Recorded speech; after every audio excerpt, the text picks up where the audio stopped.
The Holy Gospel according to Matthew, the 3rd chapter. Glory to you, O Lord. Then Jesus came from Galilee to John at the Jordan to be baptized by him. John would have prevented him, saying, I need to be baptized by you, and do you come to me? But Jesus answered him, let it be so now, for it is proper for us in this way to fulfill all righteousness. Then he consented. And when Jesus had been baptized, just as he came up from the water, suddenly the heavens were opened to him, and he saw the Spirit of God descending like a dove and alighting on him. And a voice from heaven said, this is my Son, the Beloved, with whom I am well pleased. This is the gospel of the Lord. Praise to you, O Christ. Please be seated. The Word indeed became flesh, and the Word dwelt among us. What better way was there for Jesus to get to know humanity than showing up in the wilderness and crashing John the Baptist's repentance service? The creator of the universe, Jesus Christ, the one who arranged for those molecules to become water, stepped into the water with John, and just as he broke into this world the night he was born, he made a splash on the scene, and we will never be the same. The author and finisher of our faith, Jesus Christ, humbly presented himself for baptism. Just as he humbly presented himself to enter this world in full obedience to God the Father, he was never the same again, and we will never be the same again. Speaking of humility, this exchange between Jesus and John shows ultimate humility. John knew exactly who Jesus was. And when Jesus stepped into his life, he yielded to him. You need to baptize me, he said. But here's where the life changer is. When one realizes the sacrifice that God has made for us, and one allows God to make that sacrifice and give themselves over humbly to God, to allow God to save them, that's where one's life is changed. We learned last week that Jesus' ministry on this earthen soil was to reveal God. Remember John 1. No one has ever seen God. Quite a bold statement. No one has ever seen God. It's the Word made flesh who makes him known to us. Jesus showed up and introduced God. What a way to get to know God. Have Jesus show up to your workplace in the middle of a church service, God forbid. Or as Jesus will do in his ministry over and over, show up while we're trying to sneak up to the well in the heat of the day to draw water so that no one else will give us a hard time. Or show up when we're about to be stoned by an angry, self-righteous crowd of leaders. God showed up and met Nicodemus at night. And he met Zacchaeus at his house for dinner. At least he gave him fair warning in that instance, broadcasting it to the whole town as he yelled up into the tree, I'm coming to your house tonight for dinner. God showed up along the shores of Galilee, and God impacted some fishermen. Those fishermen immediately followed Jesus and were changed forever in the process. They were nurtured by Jesus. both physically and spiritually. And Jesus was nurtured by them both physically and spiritually. Without that mutual love, without that relationship between God and humankind, Jesus would not have been able to reveal God to this world.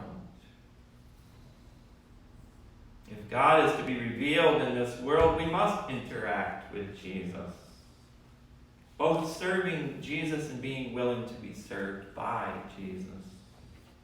If God is to be revealed in this world, we must interact with other human beings on this planet, serving and being willing to be served by Jesus through serving and being willing to be served by the other. Jesus showed up, and it got real. Can you recall a time in your life when Jesus showed up?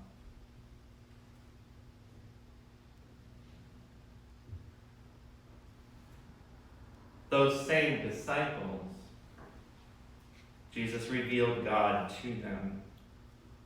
The same God who can turn water into wine and save the day for the wedding host is the same God who will feed thousands of those who seek him with what seems to be a scarce amount of food in his hands. Those same disciples, Jesus knew their weaknesses and often asked them, "Where is your faith?" But he also forgave them when they stumbled and fell. Those same disciples, that same Jesus, the Word made flesh, in that loving relationship of sharing vulnerabilities, of forgiving, of suffering and rejoicing, in all of that, God's kingdom was playing out right in the midst. The Word became flesh and dwelt among us. And God was revealed. That same Jesus revealed God to those followers. God who shows up when we fished all night long. When we've used up our last resources. When we can't take one more disappointment in life. God shows up and supplies the need. That same Jesus revealed God to those followers when he showed up at the seashore. He lit a bonfire and he cooked breakfast for them that morning.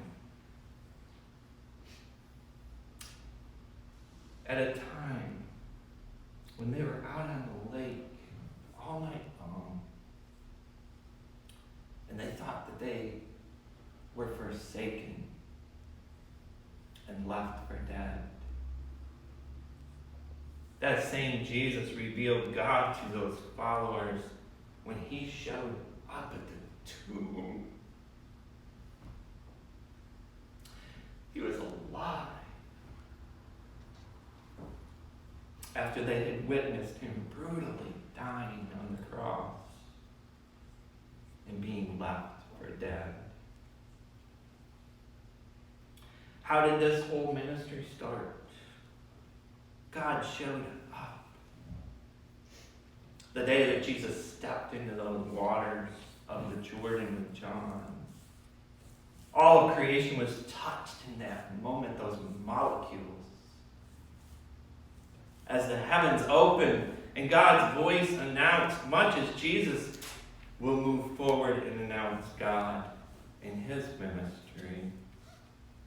God gave Jesus a voice that day in those waters. God named Jesus his beloved child. And as we are reminded in St. John's first chapter last week, Jesus gave voice to those who believed in him and gave them power to become children of God. Do you remember a time when God gave you a voice?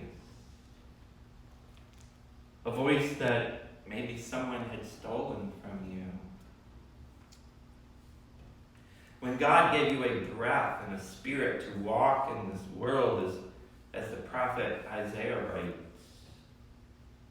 God takes us by the hand and keeps us. God gives us a new covenant to walk in light and to be a light to the nations, as the prophet Isaiah continues, to open the eyes that are blind, to bring out the prisoners from the dungeon, from the prison, those who sit in darkness. And this mutual ministry that we have with Jesus as we wade in the waters of baptism, the waters of death and new life. Who is it that Jesus is calling us to give voice to in the streets of our community? Who is hungry? Who is thirsty? Who is being taken advantage of? Who is shackled with the heavy irons of the chains of addiction? Who is sitting in the dark? Who has had their teaching voice taken from them, waiting to teach us with the gifts that God has given them? Who is suffering from domestic abuse? Who is speaking a language that nobody in their neighborhood understands, and they just want someone to say hello to them in their native tongue? Who is feeling alone, believing that no one else knows their pain? Who is searching, following the star? Do you dare to allow Jesus to show up and to step into your waters and change your life?